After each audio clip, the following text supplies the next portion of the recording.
Morowali mengatakan bahwa Bunda Maria itu hanya rahimnya yang disucikan. Malah mungkin ibu Tuhan, ibu seorang Tuhan, ibu dari sebuah firman yang menjadi manusia, hanya rahimnya yang disucikan. Jadi, kalau rahim Maria yang disucikan, terus pikiran Maria itu jahat terus, Pak Morowali ini supaya lebih lengkap doktoralnya itu, dia harus belajar dulu tentang filsafat kritis. Ya, belajar filsafat kritis supaya Anda lebih memahami apa yang ada tertulis di dalam Alkitab itu. Jangan dulu bilang Anda ditemani Roh Kudus atau dikuasai Roh Kudus untuk mengerti itu. Itu kalau Anda sudah mengatakan Maria hanya rahim yang disucikan, Anda sudah menghina Roh Kudus dan Anda tidak mungkin ditemani oleh Roh Kudus. Tidak akan mungkin. Itu keroncong saya. Terima kasih.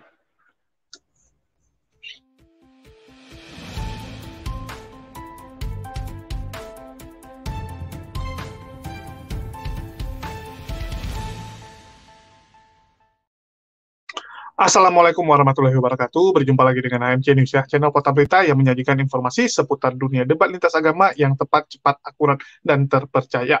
Di kesempatan kali ini saya ingin mengabarkan ya tentang Pendeta Muriwali yang coba menjelaskan ya tentang Bunda Maria yang merupakan ibu dari Yesus Kristus yang dipercaya sebagai Tuhan oleh teman-teman kita umat Kristen ya, baik itu Katolik maupun Protestan. Jadi di sini Muriwali menjelaskan bahwa ternyata Bunda Maria itu pun adalah manusia yang bisa berdosa ya. Jadi Bunda Maria pun ya manusia yang berdosa sama seperti manusia lainnya. Yang suci itu cuman rahimnya menurut Muriwali ya. Yang suci cuman rahimnya, sedangkan dirinya enggak. Ini cukup membingungkan gitu ya. Gimana ceritanya bagian tubuh kita bisa suci, sedangkan kita nggak suci. Jadi ibaratnya kayak teman-teman bilang gitu ya, kakinya Messi itu suci, sedangkan badan Messi enggak. Kan aneh gitu. Ya, bagaimana mungkin bisa dipisahkan antara rahim dari Bunda Maria dan Maria secara pribadi? Karena bagaimana mungkin rahimnya bisa suci kalau Bunda Marianya nggak suci, kan seperti itu. Aneh juga. Ya, sama seperti kita bilang, nggak mungkin orang bisa busuk kalau bukan dia yang busuk gitu. Ya, nggak mungkin hanya bagian tertentu. Tetap orang akan bilang dia secara utuh. Jadi saya agak bingung gitu ya. Dan menurut teman-teman Katolik, apa yang disampaikan oleh Muriwali ini adalah suatu penghinaan, penistaan ya. Jadi sebenarnya yang menista agama ini siapa? Ya, teman-teman bisa lihat bahwa menurut orang Katolik ya, menurut teman-teman kita dari Katolik, ini yang melakukan penistaan adalah si Muriwali ini, pendeta Muriwali ini, melakukan penistaan kepada Bunda Maria. Karena menurut teman-teman Katolik, nggak mungkin Bunda Maria ini dipilih kalau tidak ada sesuatu, kalau tidak ada yang spesial dari dirinya. Karena dia dipilih untuk melahirkan Tuhan, kawan-kawan. Bukan melahirkan nabi, ya rasul, orang-orang hebat. Kalau menurut orang Katolik, kan seperti itu. Ya ini imannya mereka, kita coba hargai. Ya kita nggak lompat pagar, tapi di sini kita bisa melihat bagaimana Muriwali ya, yang malah mencoba melakukan penghinaan menurut teman-teman Katolik. Oke, kita dengarkan dulu bagaimana statement Muriwali dan bagaimana tanggapan dari teman-teman Katolik melihat penghinaan yang dibuat oleh Muriwali. Tetapi teman-teman harus garis bawahi ya, ini satu hal yang menurut saya ya cukup berbahaya ya.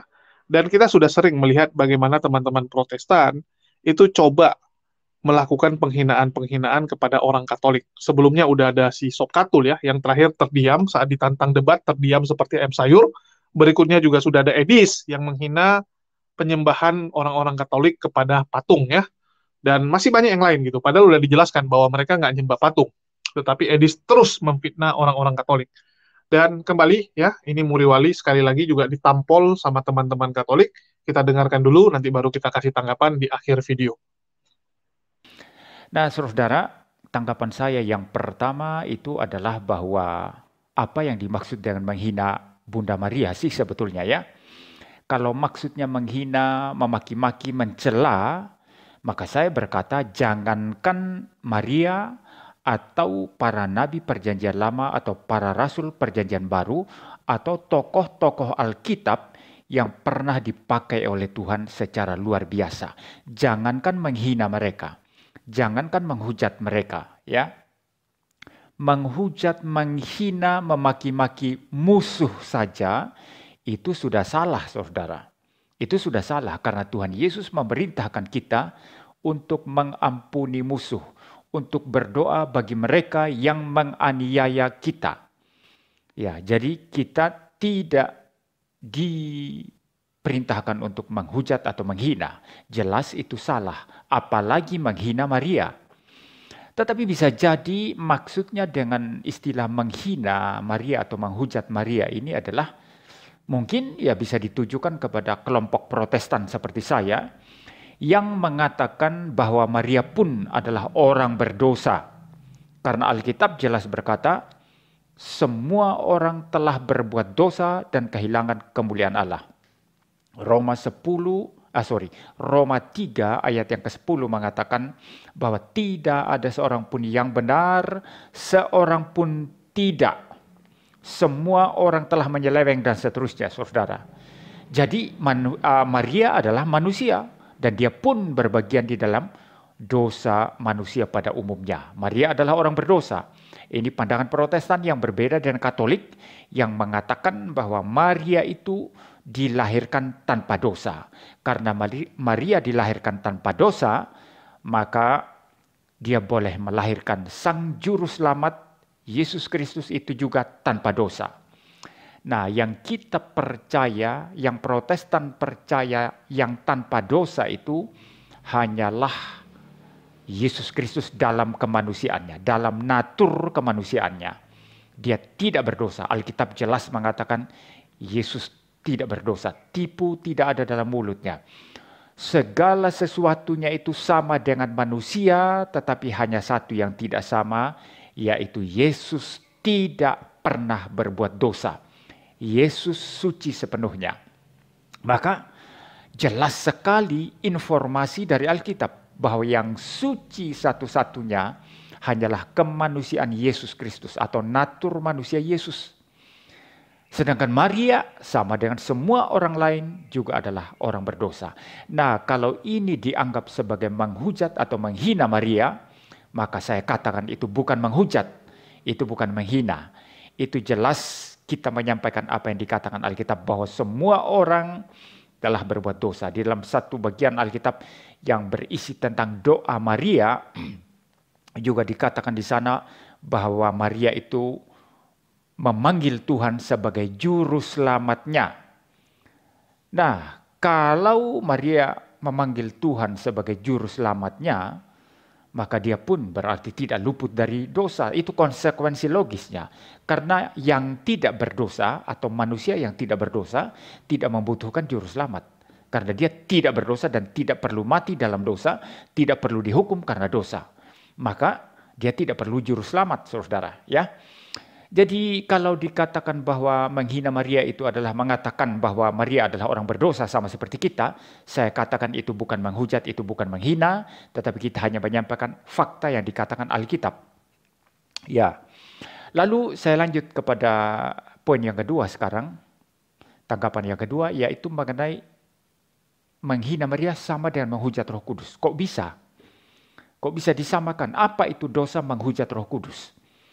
Itu perkataan Tuhan Yesus sendiri ya, yang mengatakan dosa terhadap anak manusia akan diampuni. Tetapi dosa atau menghujat Roh Kudus itu tidak akan diampuni.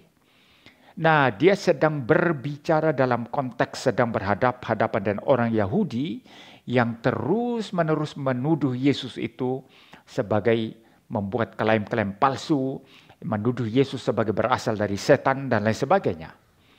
Mereka terus melawan apa yang diberitakan oleh Yesus. Kebenaran yang Yesus beritakan mereka terus lawan. Dan dengan demikian mereka melawan pekerjaan Roh Kudus. Dan setiap orang yang melawan pekerjaan Roh Kudus, tak mungkin dosanya diampuni. Karena yang mempertobatkan orang adalah Roh Kudus. Yang menyadarkan, menginsafkan orang akan dosa-dosanya itu adalah Roh Kudus. Saudara baca itu dalam Injil Yohanes. Saudara. Itu Roh Kudus. Maka melawan pekerjaan Roh Kudus terus-menerus.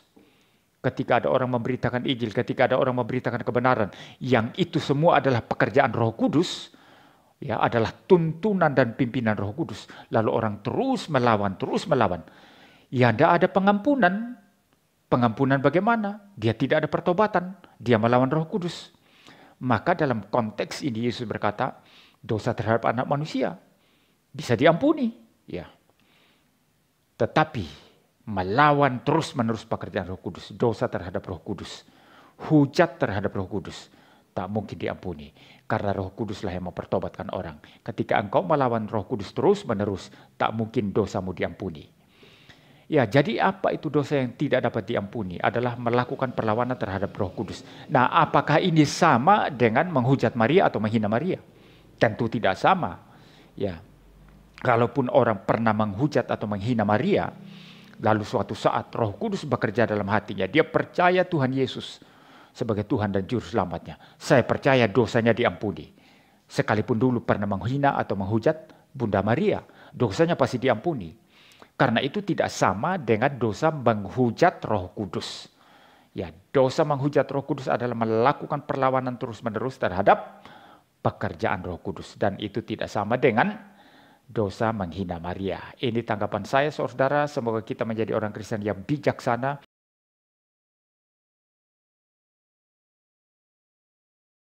Saya ingin berdebat, berdialog, berdiskusi dengan selevel. Pastor Romo menyebut identitas kita. Pastor Romo itu imamat kita. Saudaraku Muriwali, kami tim Damai Kasih Channel itu awam. Cuma, sorry Anda congkak, saya akan disclaimer, saya congkak kepadamu. Saudaraku Om John ini doktor Muriwali kayak kamu. Jadi di tim Damai Kasih Channel itu semua berakademisi. Semuanya akademisi dan sarjana semua. Semuanya minim S1. Engkau baru menyandang doktor, kesombonganmu minta ampun Muriwali. Bahkan saya hari ini, tadi pagi, tadilah ya, sekitar jam 11-an, aku ditelepon salah seorang pendeta. Namanya tidak perlu saya sebutkan. Dan pendeta itu juga sudah menanggapi dari kontenmu. Dan kamu tidak berani menjawab atas pengajuan permintaan untuk berdialog dengan kamu. Bahkan saya mendengarkan di mana kamu menyampaikan berkaitan Bunda Maria yang dikuduskan adalah rahimnya. Tetapi secara keutuhannya tidak. Aduh, kok bisa seperti ini Muriwali kamu? Gimana ini Pak John? Kok seorang doktor Pak John, dia bilang Bunda Maria yang dikuduskan oleh Tuhan hanya rahimnya tok Pak John. Tolong secara logika nalarnya Pak John. Ini tidak tahu dokternya, silakan Pak John. Monggo Pak John. Aduh, ini gimana ya? Dimulai dari mana ini? Ini aku bicara sesederhana saja yang mungkin sesuai jalan pikirannya dari siapa tadi itu namanya itu Mama Rowali atau apa namanya? Muriwali. Miriwali ya. Miriwali boleh, Muriwali boleh, Murulu boleh, Pak. Silakan Pak. Oh gitu. Jadi gini loh.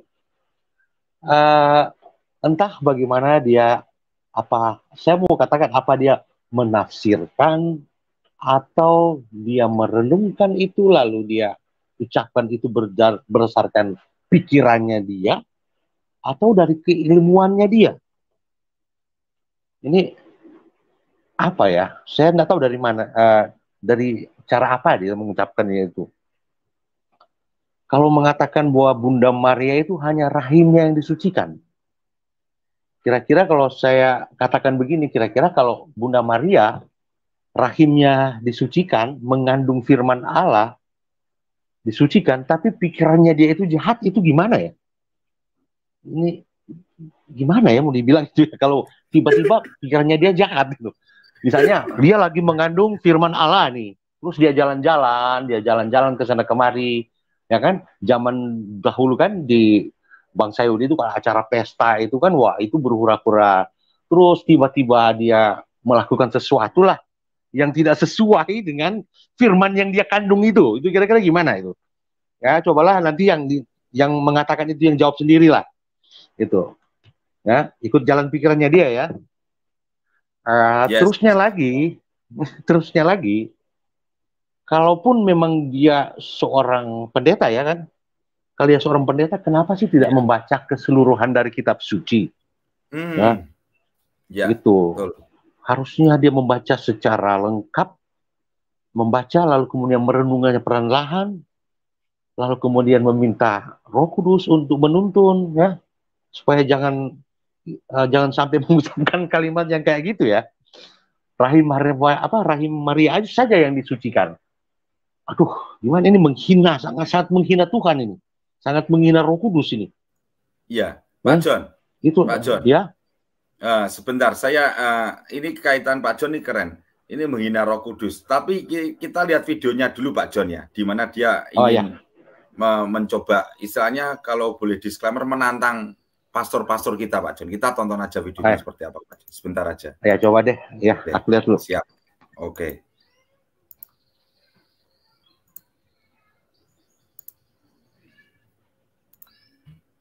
Satu resolusi saya di tahun 2023 ini adalah tidak membuang-buang waktu untuk berdialog atau beradu argumentasi ataupun berdebat dengan mereka yang bukan pakar di bidangnya. Muriwali, bukan mereka yang dipakar bidangnya. Kamu dokter, ini Pak John dokter. Saya dari awal sudah bicara kepada Muriwali, setinggi-tingginya level kamu tuh awam. Kamu awam kayak aku, kayak teman-teman semuanya, karena kamu tidak mendapatkan tabisan suci. Kunci itu di situ Muriwali. Saya lanjut videonya. Atau boleh disebut mereka orang-orang awam.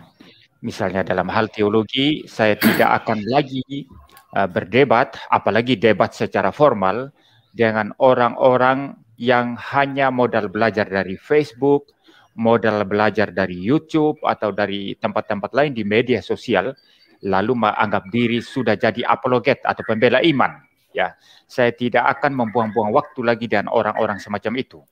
Juga dari pihak polemikus Islam, tidak cukup hanya dipanggil ustadz.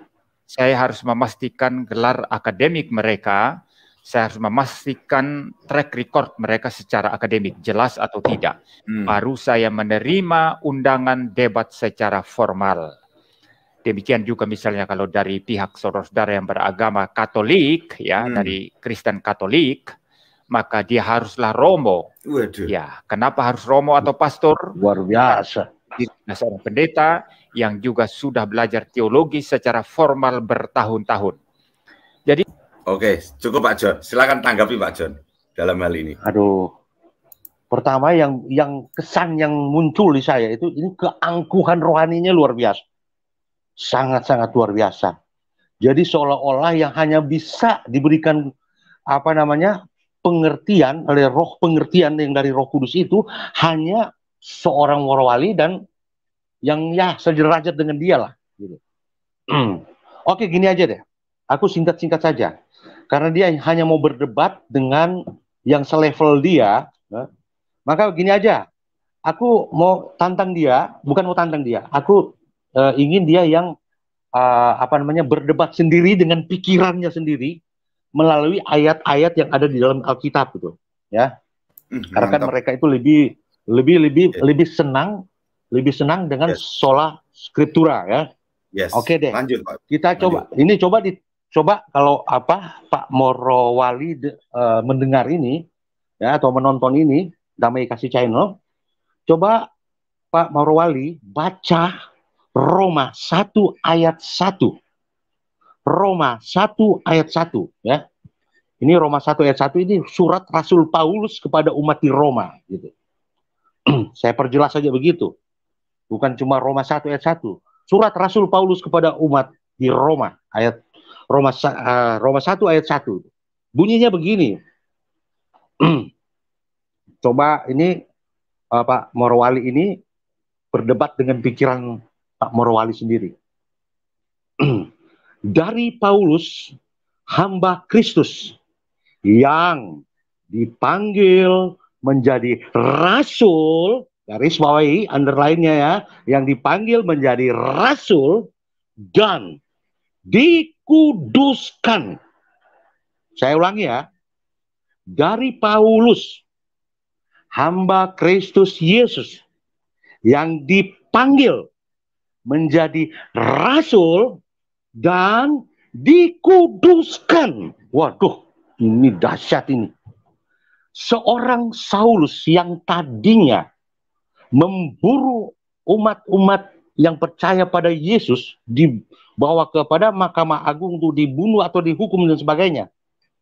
Toh, dari kejahatan yang dia buat itu, Tuhan panggil dia, lalu Tuhan kuduskan. Bisa dibayangkan nggak? Hanya dipanggil menjadi seorang rasul, toh dikuduskan. Dipanggil seorang menjadi seorang rasul saja, sudah dikuduskan, disucikan.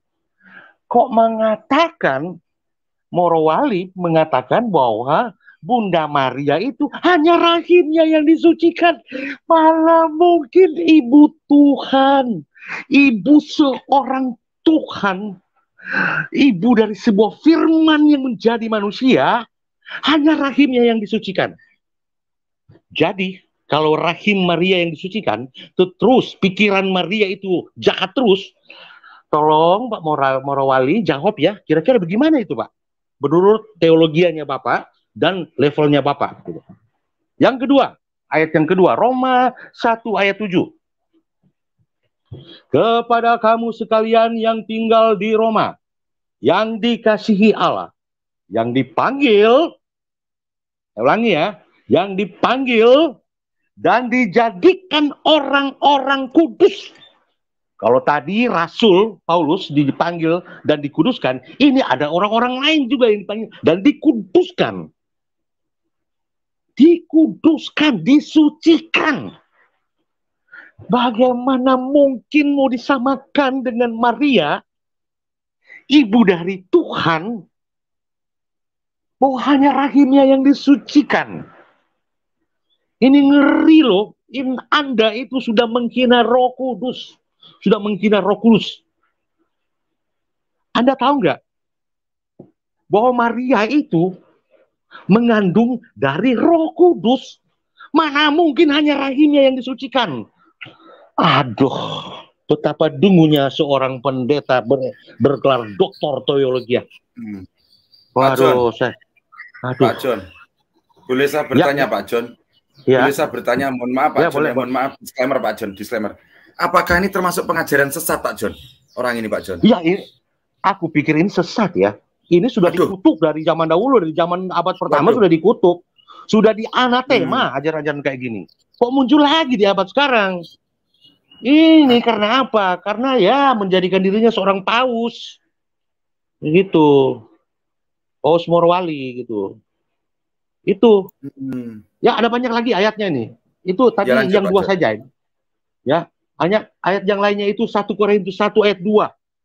Nah, itu juga Yesus dikatakan yaitu mereka yang dikuduskan dalam Yesus Kristus dan yang dipanggil menjadi orang-orang kudus. Banyak sekali ini yang dikuduskan. Kenapa di zaman sekarang ini ada seorang pendeta Morowali yang mengatakan bahwa Maria itu hanya rahimnya yang dikuduskan?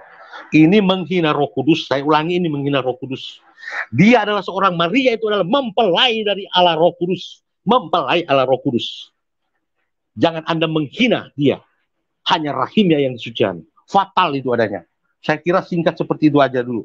Kalau dia mau lagi, banyak sekali ayatnya tentang orang kudus. Siap. Makasih Pak John. Terima kasih. Saudaraku Muriwali, puji Tuhan. Memang kita nggak mau sombong kayak kamu, nggak. Di dalam tim DKC ini, atau Damai Kasih Channel ini, semuanya berakademisi. Yang paling tertinggi, yang paling titelnya paling tinggi adalah saya, Muriwali. Titel saya adalah PAUD, pendidikan usia dini. Loh, saya SD nggak perlu SD, nggak perlu SMP, SMA, nggak perlu. PAUD. Saya pelajarannya hanya mimi susu maam roti. Itu cukup. Itu cukup. Semuanya tuh S1 semuanya. S1, S2, S3. Semuanya akademisi. Punya titel. Tetapi titel tertinggi adalah saya. Saya PAUD. Ayo Muriwali. Saya PAUD loh. Sampai bisa seorang PAUD, saya hanya PAUD. Mimi susu maam roti. Bisa mengkaji omonganmu yang kecongkaanmu setinggi langit tingkat berapa itu tidak tahu. Mohon maaf Muriwali, secara tidak langsung kamu mengajarkan pengajaran sesat bidat kamu. Sorry ya, disclaimer loh Muriwali. Karena kamu secara tidak langsung kamu menghujat Allah sendiri dengan kata-katamu, yaitu yang disucikan, yang dikuduskan hanya rahim dari Theotokosku, ibuku. Itu ibuku. Ibu semua umat Kristiani, seluruh umat manusia. Kamu lecehkan Muriwali. Pak John sudah memberikan literasi, jawab itu Muriwali. Renungkan. Kalau kamu tidak mau membuat dialog selalu balas pantun, aku balas pantun terus kamu, Muriwali.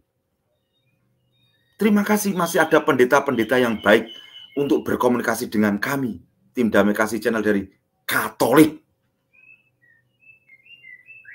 Dia nelpon saya. Puji Tuhan.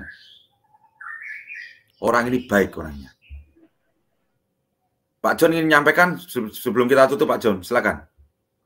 Keroncong aku tambahkan sedikit, mungkin ya keroncong nggak, langsung ke keroncong. Barangkali Pak Muriwali ini supaya lebih lengkap doktoralnya itu, dia harus belajar dulu tentang filsafat kritis. Ya, belajar filsafat kritis supaya Anda lebih memahami apa yang ada tertulis di dalam Alkitab itu. Jangan dulu bilang Anda ditemani Roh Kudus atau dikuasai Roh Kudus untuk mengerti itu. Itu kalau Anda sudah mengatakan Maria hanya rahim yang disucikan, Anda sudah menghina Roh Kudus. Dan Anda tidak mungkin ditemani oleh Roh Kudus. Tidak akan mungkin. Itu keroncong saya. Terima kasih. Ya, teman-teman sudah dengar ya. Dan ya, Muriwali sekali lagi tertampol baik dari kiri maupun kanan. Ketemu sama pihak Muslim kena tampol, ketemu sama pihak Katolik kena tampol. Yang berani cuman hanya kepada orang karismatik, setahu saya Muriwali ya. Jadi pendeta Muriwali ini kalau sama orang karismatik, gayanya luar biasa. Wah, ya seakan-akan dia adalah polisi dari kekristenan. Tapi begitu ketemu dengan teman-teman Katolik, ya ayam sayur lah, menurut saya ya. Menurut saya jadi ayam sayur gitu. Karena dia mau bantah apa? Orang Katolik itu punya data lengkap. Literasinya jauh lebih lengkap. Ya. Mereka punya literasi yang lengkap, bahkan ngalahin ini sekolah kedokteran gitu. Mereka punya data jauh lebih banyak. Jadi bagi teman-teman, ya kalian nilai sendirilah apa yang dilakukan oleh Muriwali. Inilah saya bilang ya, dia mengejek orang lain, tapi dia sendiri nggak sadar. Sama kayak orang ya, yang gila, terus nunjuk orang lain gila, padahal dia sendiri yang gila. Sama juga dengan orang telanjang itu. Dia berpikir orang lain nggak waras, padahal dia yang nggak waras. Ya, menurut saya ya sekali lagi, yang terjadi sama Muriwali ya seperti itu. Mengata-ngatain orang lain bidat, mengatakan orang lain sesat, padahal dia sendirilah ya yang nggak sadar posisinya itu lagi di mana. Menurut saya ya, jangan baperan ini. Oke, mungkin itu saja yang bisa saya sampaikan. Makasih buat teman-teman semua yang udah nyimak ya. Kita lihatlah bagaimana Muriwali, apakah dia tetap akan kabur, dan saya lihat orang-orang dari Katolik ya, teman-teman Katolik ini akan terus mengejar Muriwali kemanapun dia salto. Kemarin dia bahas ini, tiba-tiba salto ke sini, ya sekarang dia salto ke sejarah, ya udah dikejar lagi. Bentar lagi saya nggak tahu salto kemana lagi Muriwali. Akan loncat sana, loncat sini, seperti kodok kalau menurut teman-teman Katolik. Bukan dari saya ya. Yang bilang kayak lompat kodok bukan saya. Silakan teman-teman cek. Oke, mungkin itu saja dari saya. Makasih buat semuanya. Di akhir kata saya ucapkan, Assalamualaikum warahmatullahi wabarakatuh. Sampai jumpa di video-video kita berikutnya.